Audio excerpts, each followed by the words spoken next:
Wolverton's a place with an easy, gentle pace. It's a railway town of no great renown, but to us that's no disgrace. The summit of success is a job with LMS,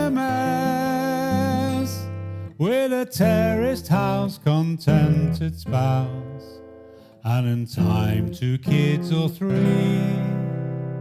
who in their turn will grow to learn to want no more than we.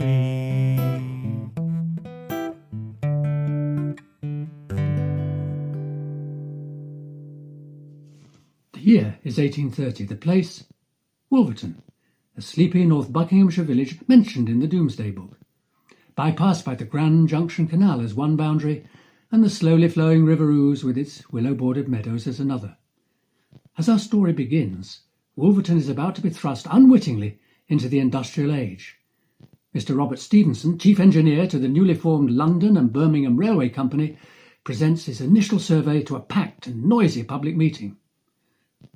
The surface of the country between London and Birmingham may be regarded as consisting of a series of basins separated by considerable ridges of hills.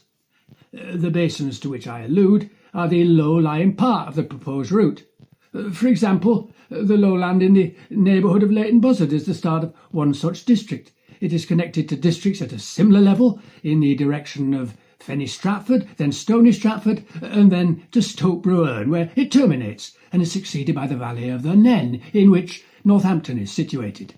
Now, our objective has been to cross the basins at as high a level and the ridges at as low a level as was consistent with the other considerations which governed us, namely directness and cheapness. To begin with, there was considerable opposition to the railway, particularly from the landowners.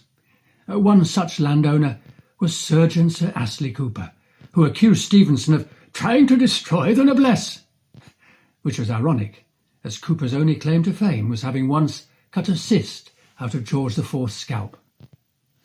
But after extortionate compensation had been paid to these landowners to remove their opposition, a new bill became law on the 8th of May 1833, authorising Robert Stevenson to construct the London to Birmingham Railway, and in spite of horrendous difficulties, the line was completed on time in 1838. It was described then with perhaps just a touch of early Victorian over-enthusiasm as unquestionably the greatest public work ever executed in ancient or modern times. But when you consider that more earth was moved in constructing the London to Birmingham Railway than building all the pyramids, perhaps not such an overstatement. Now, Wolverton, by an accident of geography, happened to be almost exactly halfway between London and Birmingham, and it wasn't long before a station and a small maintenance depot had been established. Now, the journey time from London to Birmingham was 6 hours, so the opportunity to be invited to descend from one's carriage to refresh and relieve oneself greatly appreciated by those early passengers. And the Wolverton refreshment room soon acquired a national reputation, even appearing in the new journal Punch.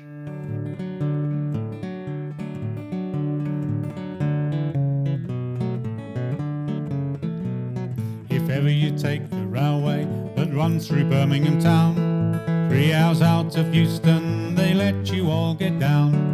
11 minutes is allowed, we have to keep up speed, and the Wolverton refreshment room will answer every need, with 7 fair young ladies to wait upon you all.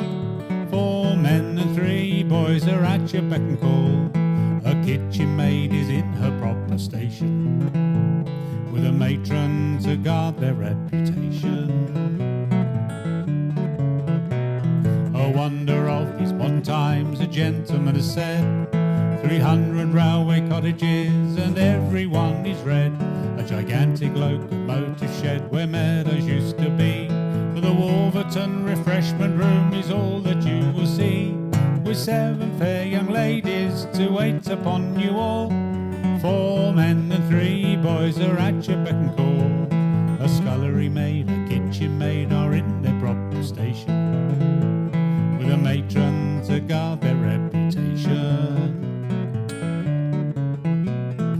will not meet the railway men. Oh, entertain no fear. They go off to a public house, the Royal Engineer, or over to Hell's Kitchen, which is beastly and profane. But the Wolverton refreshment room has neither sin nor stain, with 7 fair young ladies to wait upon you all. 4 men and 3 boys are at your beck and call. A laundry maid, a scullery maid, a kitchen maid are in their proper station, with a matron to guard their reputation.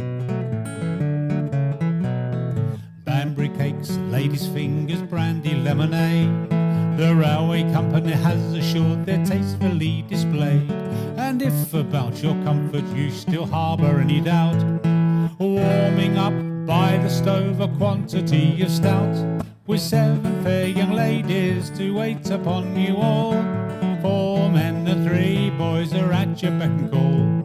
A housemaid, a laundry maid, a scullery maid, a kitchen maid are in their proper station, with a matron to guard their reputation. £100 of luggage is all that we allow. Smoking is prohibited, the train is leaving now. We hope you have been satisfied with our establishment, but please no gratuities, the servants are content, with 7 fair young ladies to wait upon you all. 4 men and 3 boys are at your beck and call. An odd man, a housemaid, a laundry maid, a scullery maid, a kitchen maid are in their proper station, with a matron to guard their reputation.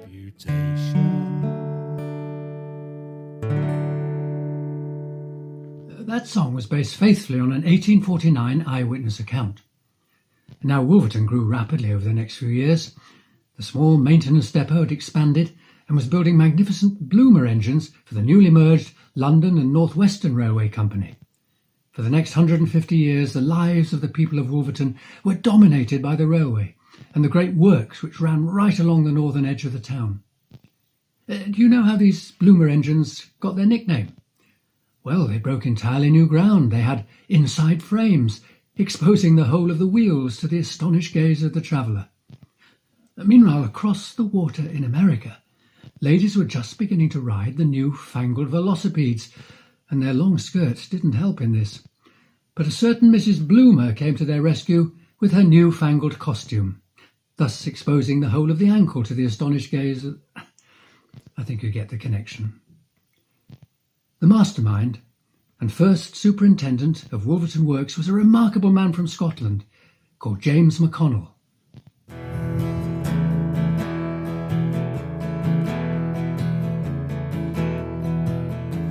I come from Daly, Ayrshire, McConnell is my name.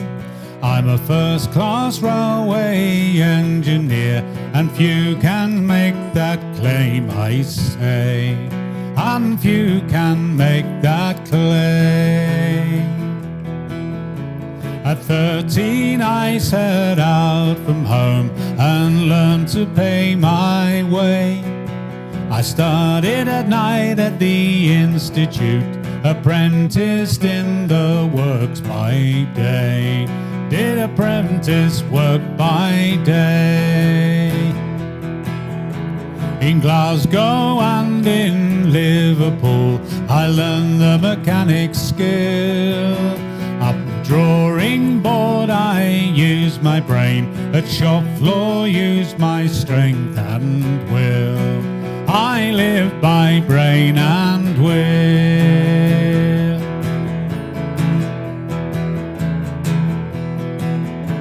I've worked on jennies, I've worked on mules, on cranes that sit dockside. I built a crystal palace too, but locomotives are my pride. Locomotives are my pride.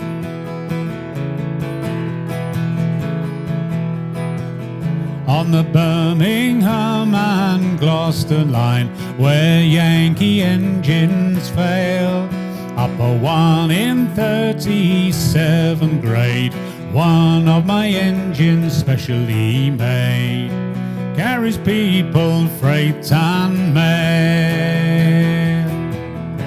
And now I've come to Wolverton, my terms are fair and square. I want good labour, I want good men, and I shall do my share, I say, and I shall do my share.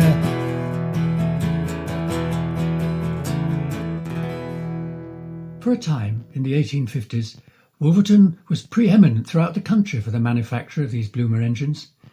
But in 1860, a bitter rivalry for the supremacy of the LNWR was waged with Crewe, the eventual winners.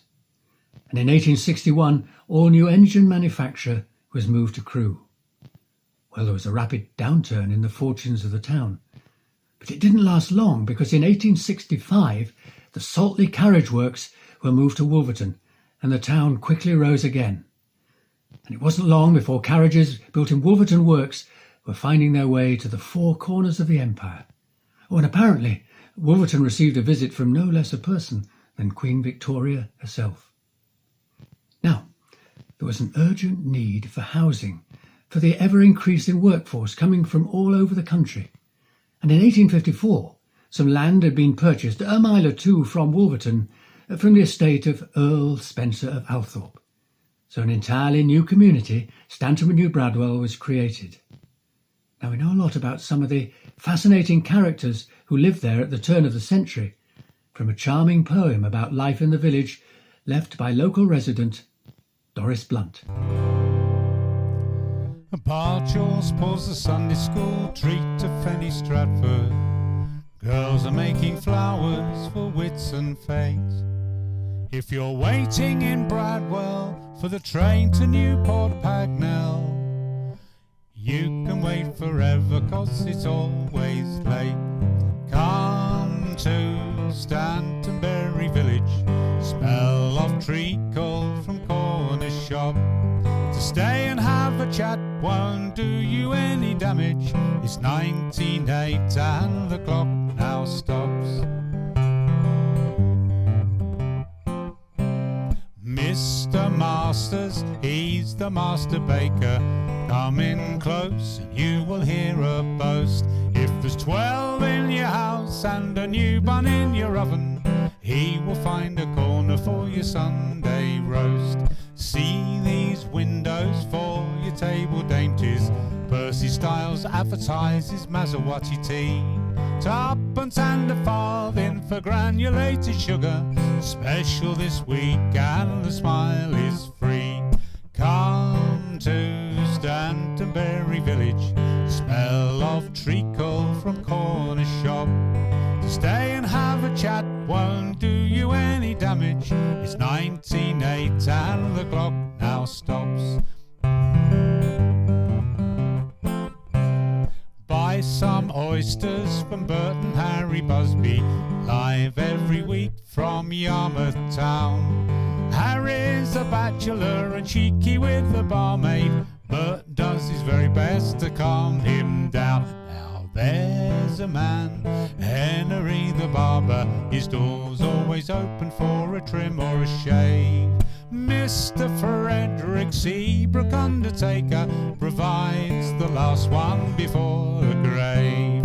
Come to Stantonbury village, smell of treacle from corner shop. To stay and have a chat won't do you any damage. It's 19:08 and the clock now stops. Reverend Leggett, he's for the Methodist. There's a local Baptist chapel too. Charlie Daniels is from the Sally Army. There's sure to be religion to satisfy you. Oh no, how can we forget him? The Reverend Newman Joey Guest, Vicar of St. James's, and don't you ever let him get you in an argument, God knows best. So take your train to Stantonbury village, the smell of treacle is in your nose. The Sunday school barge has come back to the village. It's 19:08 and the clock now goes.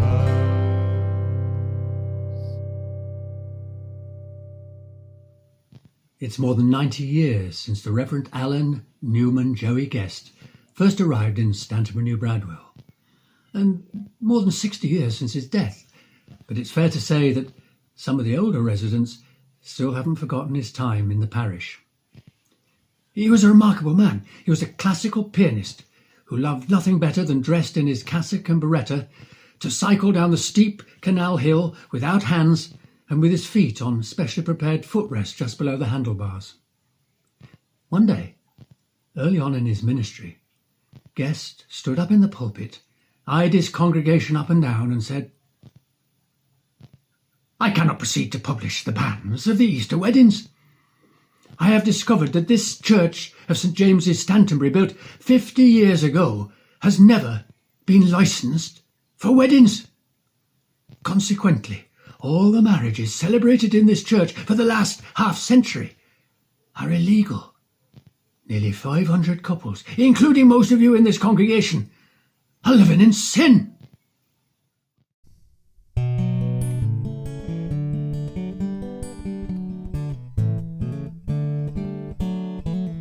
Now we see the conflict set, a vicar with community. Though there's time for reason, yet they seem resolved to disagree. Guest vision of the past reborn, these solid folk dismiss with scorn. They don't want services adorned with Catholic mystery.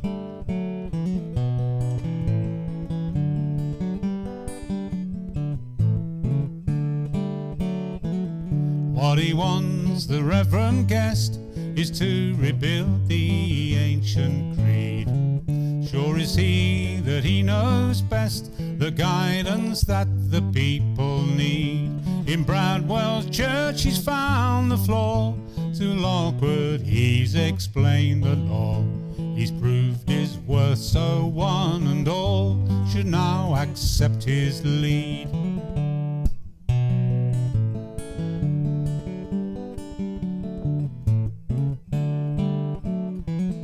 All they want, the Bradwell folk, is to be left to run their lives. Interfering higher up, in church or state they do despise. This Guest declared their wedlock void. School governors have their power destroyed. Such treatment leaves them so annoyed, their fighting spirits rise.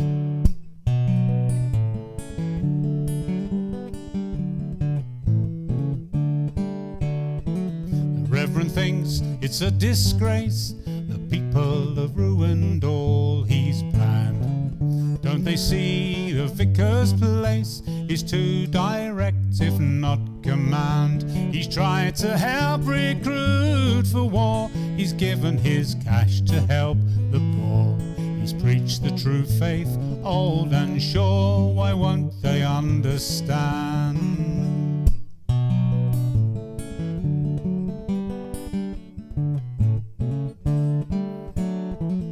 That's enough, New Bradwell says, this Father Guest they can't abide. Goodness knows there must be ways to force this priest to step aside. If the bishop will not do what's right, parishioners will exert their might. And if they have to, they will fight to break his Catholic pride.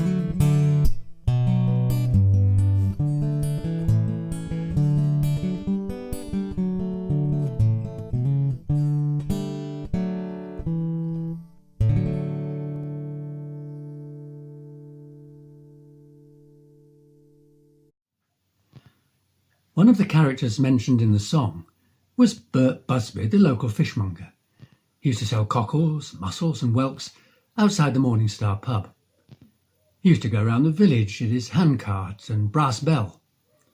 Oh, and the cart was also useful if anyone fell in the canal and happened to drown after drinking too much in the Black Horse or the New Inn, or committed suicide. The police would call on Bert to help drag out the body, and he, having the cart in the ice, was able to keep the body cool. But he always burnt the cart afterwards, otherwise no one would have bought his fish. Now Bert died, and this song is his elegy.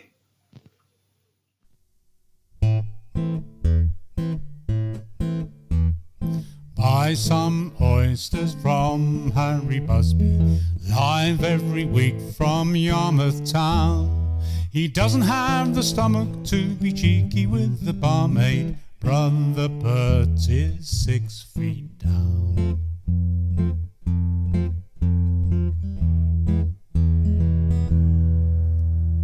Bert Busby sold whelks and winkles. He was known as the Shrimp King. Now that the king has gone to meet his maker, he won't be selling anything.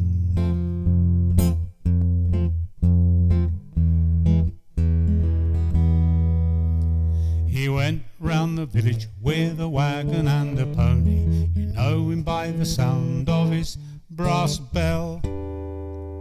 Fish was laid out marvellous with parsley. Now he's laid out just as well.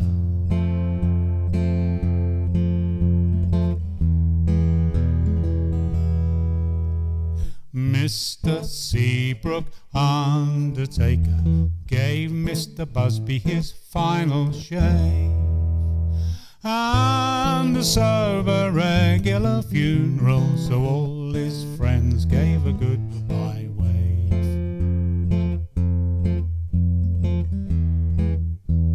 A goodbye wave. A goodbye wave.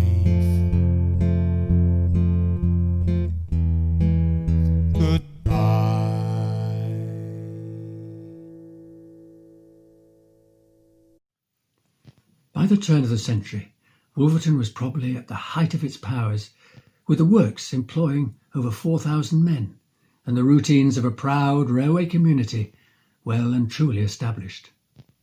But these routines were to be cruelly shattered in 1914 by the outbreak of the Great War. As soon as the declaration had been made, the whole of Europe came alive. Messages were sent to the works from Euston, calling on all available rolling stock, coaches, wagons, horse boxes, to be prepared for immediate use. Messages were sent to the churches and chapels, calling for foremen and workers, and the fire engine picked up the workers on the way. It was easy to see the significance of this message. If the British troops were to be mobilised, then these trains would carry them to their mobilisation stations.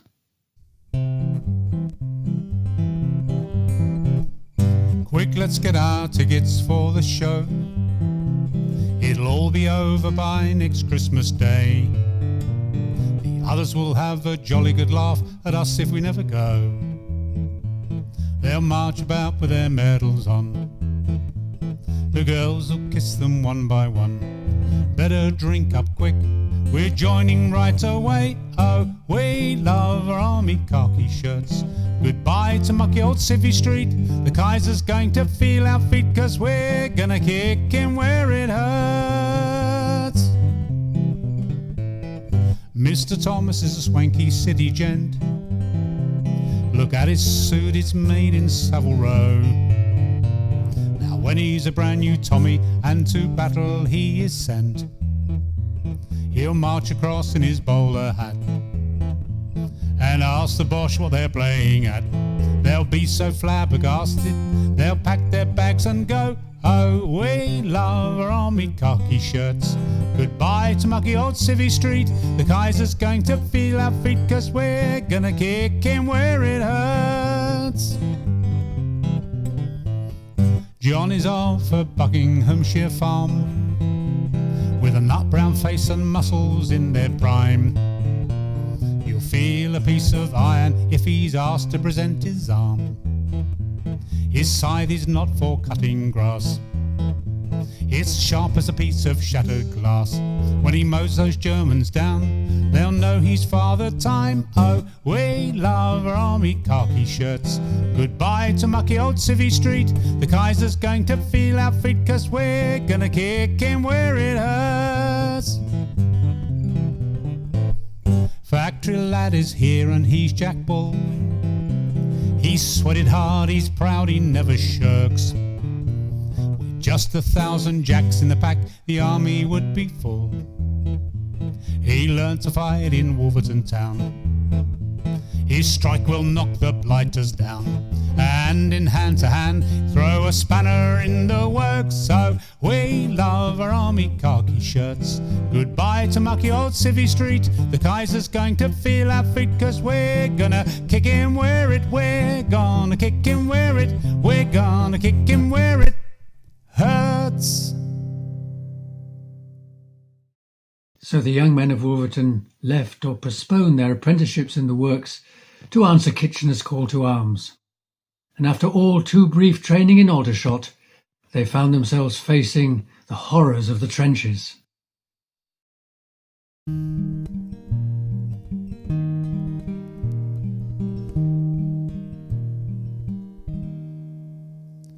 I sit on the parapet, day is a-breaking. I sit and I wonder, is Jerry awake?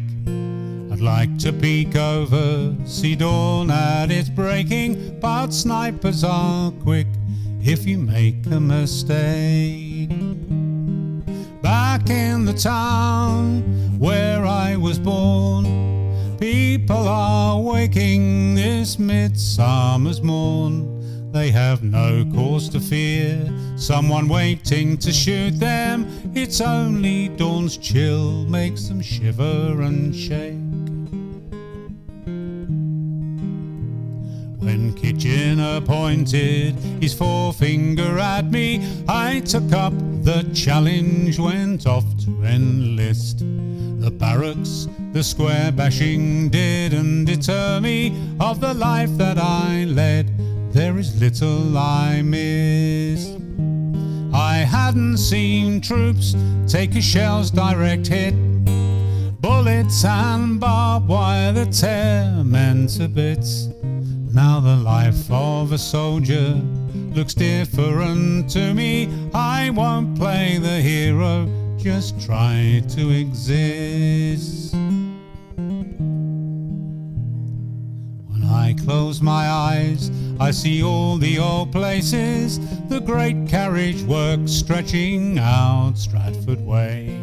And half of my friends there, I see their tired faces as they walk through the gates at the end of the day. The places we walked, the towpath, the track, half of me wishing that I could be back there. But there's no use wishing what simply can't happen. I'm here till it's over and done, come what may.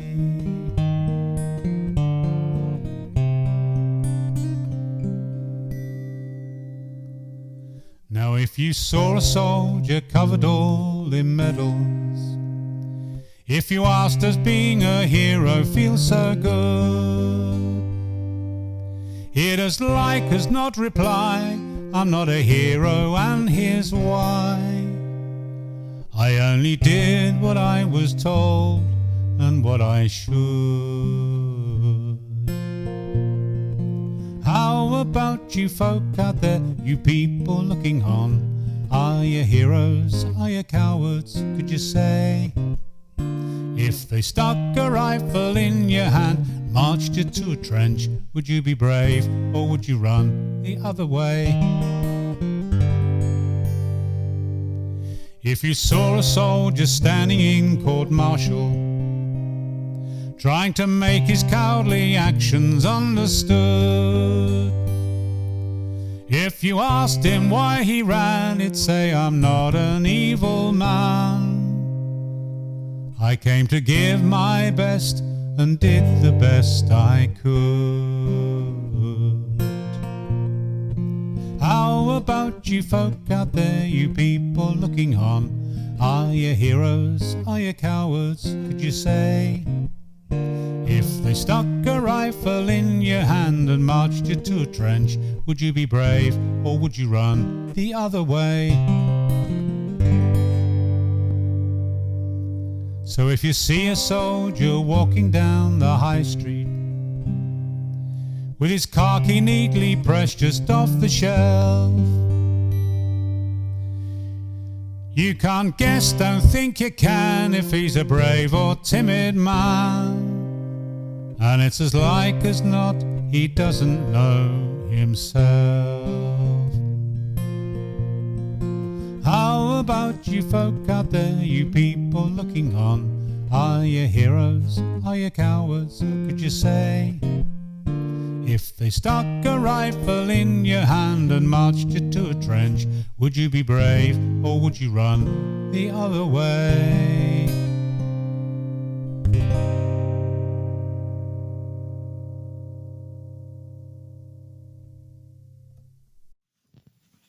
One day, it doesn't affect you at all. You feel a real treat. On another day, you feel completely different.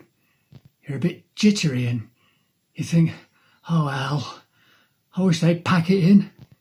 Stop it. But you can't help it.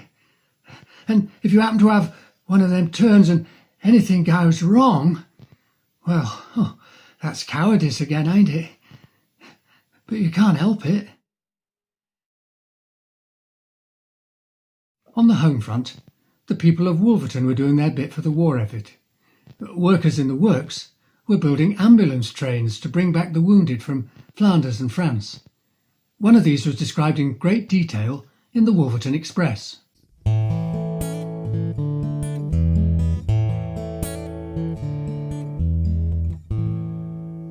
Now people who know about Wolverton may ask what we've done for the war.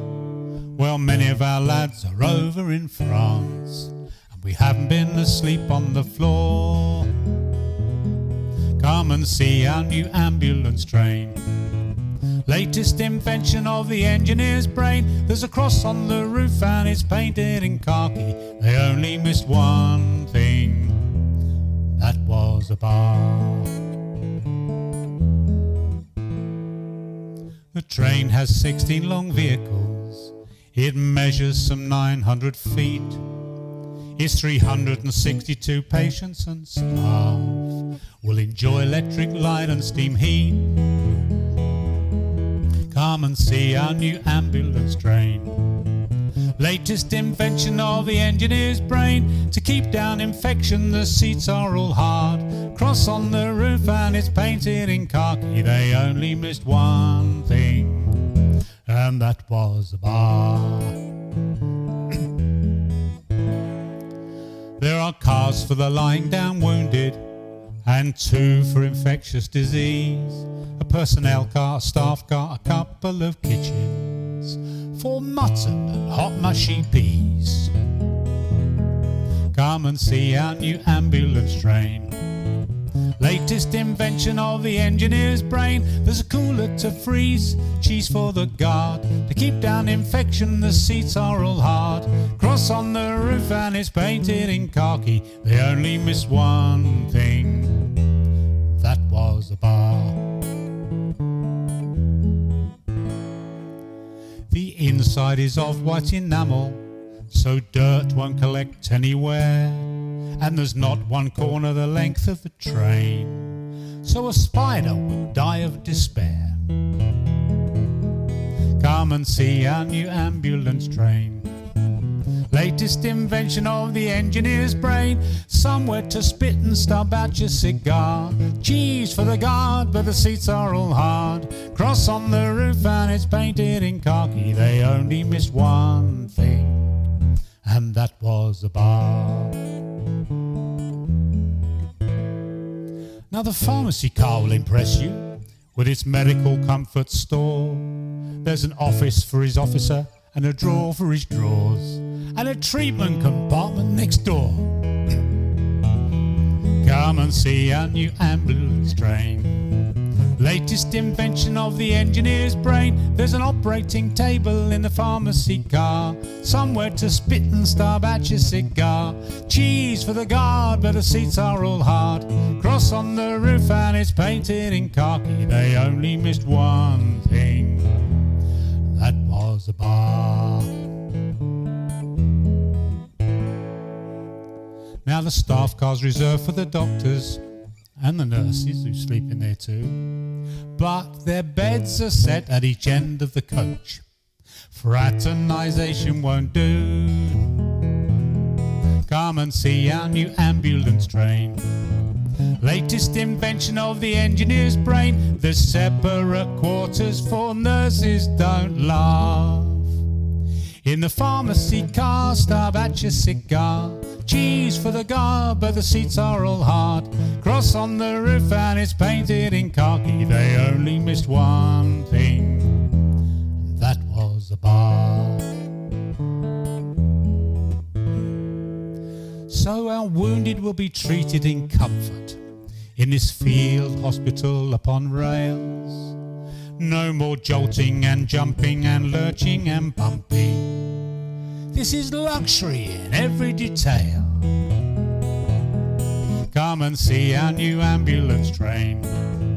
Latest invention of the engineer's brain. It's as good as the Ritz for the patients and staff. Separate quarters for nurses, don't laugh.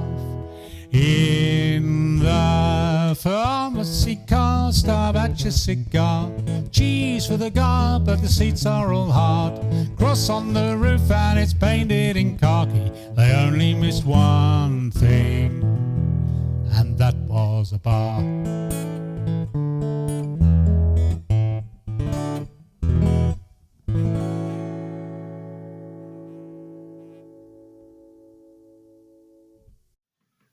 But this dreadful war came to an end in 1918, and Wolverton was able to settle back in much the same old routine, and its reliance on the railway helped it to come through the Great Depression perhaps better than many industrial cities. Indeed, a visitor to the town in 1939 would have said the people of Wolverton were leading a very sheltered existence. But this was all too brief with the outbreak of the Second World War. As soon as war had been declared with Germany, the evacuation took place of children from our major industrial cities. One such venue was Wolverton. Rather surprising, given the strategic nature of the Wolverton railway works. An obvious target, you might think, for German bombers.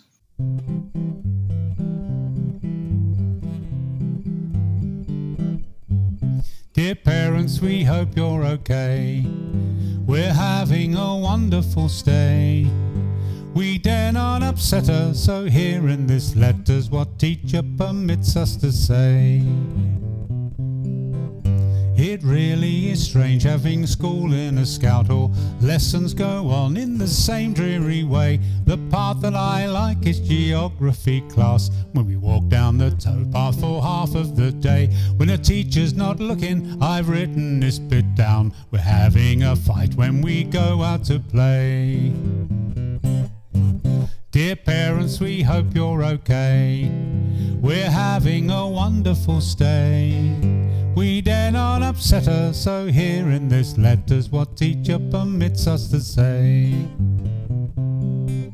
I bought a new top and I wish you could help me. The boys on the street, they can spin it with ease. There's a small leather whip which they snap and they crack, and it makes the top spin for as long as you please. When I do the same, it just falls in the gutter, while they circle round me to laugh and to tease.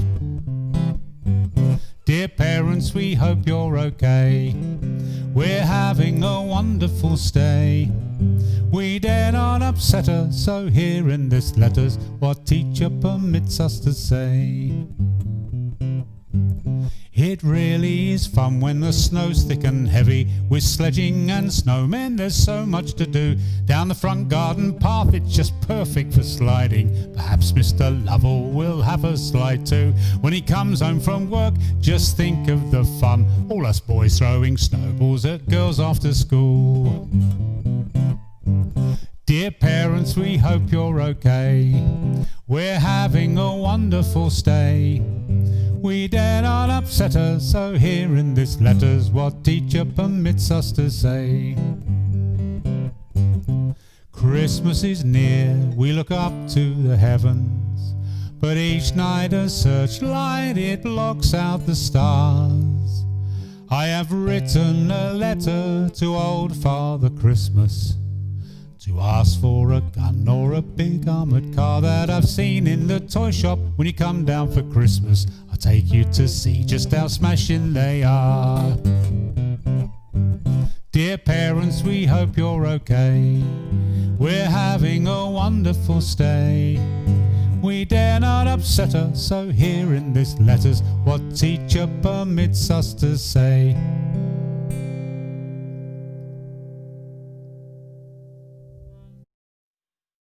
And life on the home front was no bed of roses, but there were ways around it.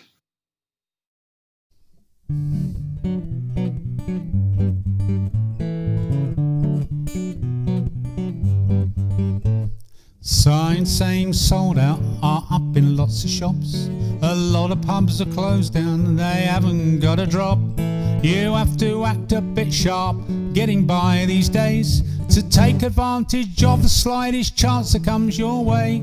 If you hear of bananas or oranges on sale, get there before the others, 'cause they'll have 'em without fail. Can you blame 'em?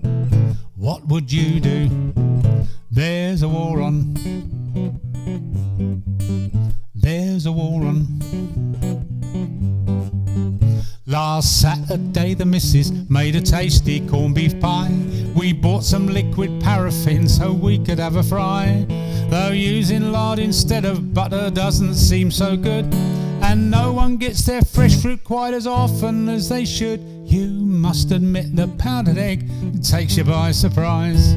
When you mix a cake and the damn thing doesn't rise, can you blame it? What would you do?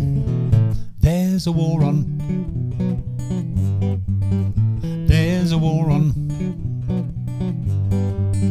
For all this talk of shortages and coupons and the rest, there's still a deal of folk who enjoy nothing but the best.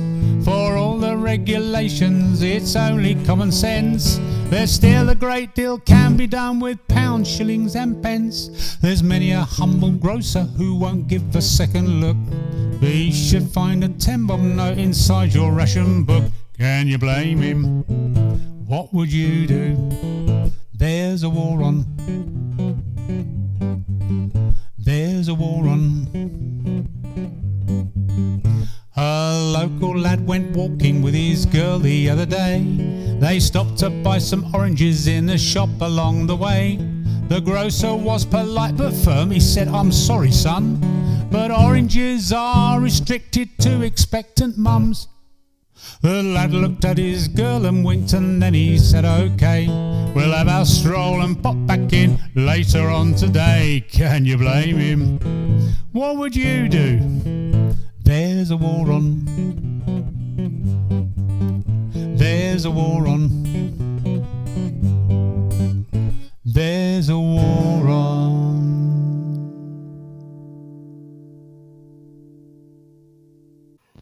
When this war came to an end in 1945, Wolverton tried again to settle back into the old routines. But the world was changing too rapidly, and after Dr. Beeching in 1963, it was clear that the great days of the railway had perhaps gone forever.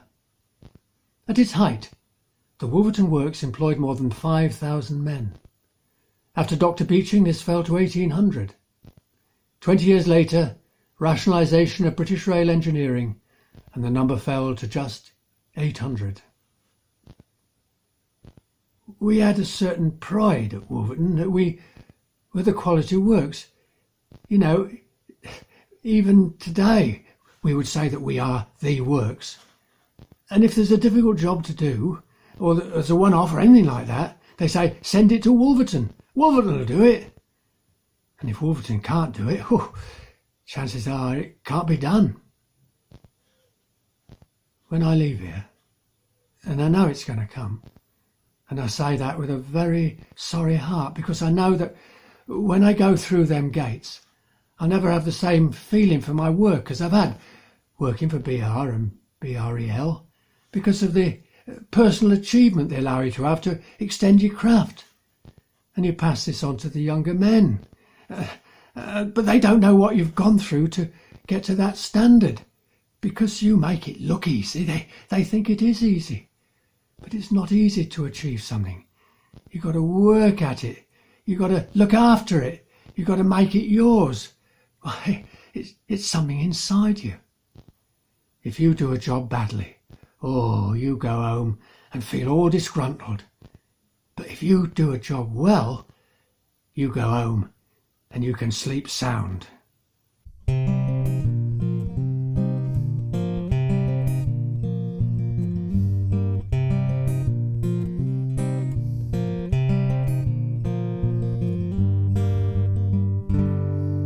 You were there to work, you didn't dare stop. The foreman's office overlooked the shop.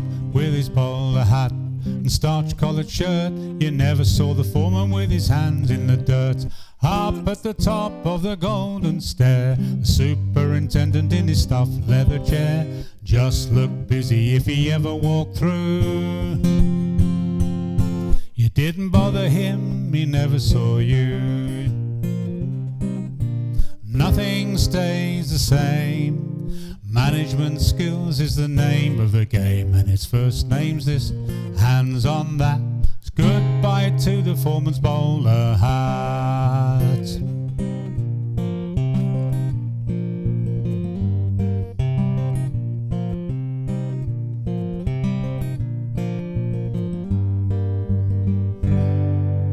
The charge hand hammers at the piecework rates, does his best for his family, his best for his mates.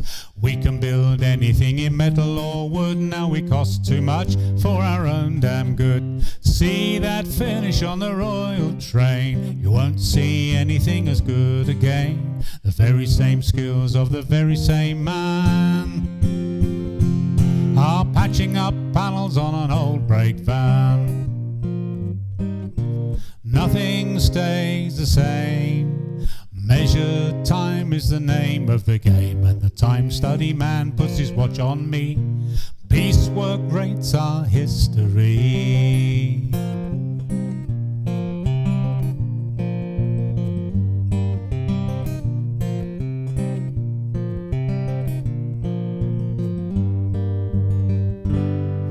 You've a job for life, it's your old man. He didn't reckon with the beaching plan. Now we don't build new, we just repair. You start to think you could work elsewhere. 20 years later it's the same again, at the stroke of the minister's fountain pen. Market forces and political fads kicked out on the dole 1,000 lads. Nothing stays the same. Economic theory's the name of the game, and it's streamline this and lose more fat. It's jobs for the boys, for the bureaucrat.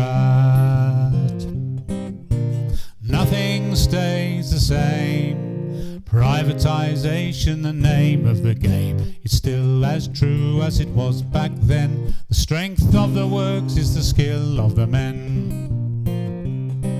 The strength of the works is the skill of the men. The heart of the works is the skill of the man.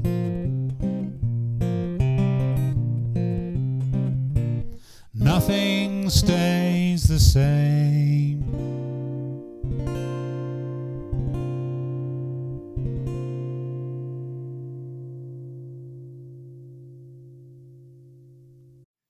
In spite of everything, the works still survive to this day.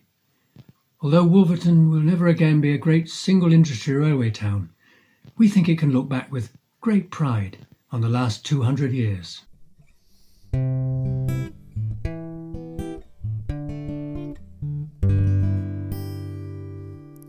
Suppose we try to say what really makes our day. It'd be hard to know, 'cause things always go in that same old simple way. The hooter tells us when it's time for work, and then its familiar call will tell us all that it's lunchtime, 12 till 1. One more time it blows, the whole town knows that another day is done.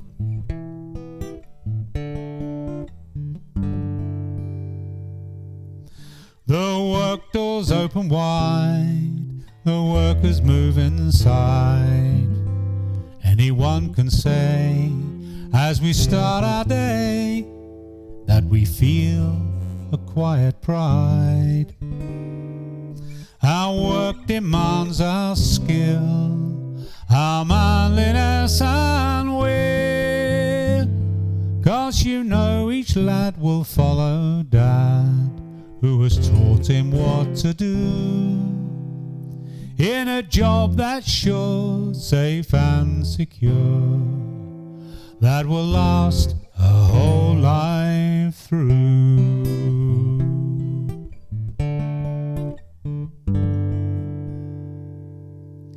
Just look across the square, the war memorial's there, with the names marked down of the boys from town who died whilst over there. Depression times were tough, there just never was enough,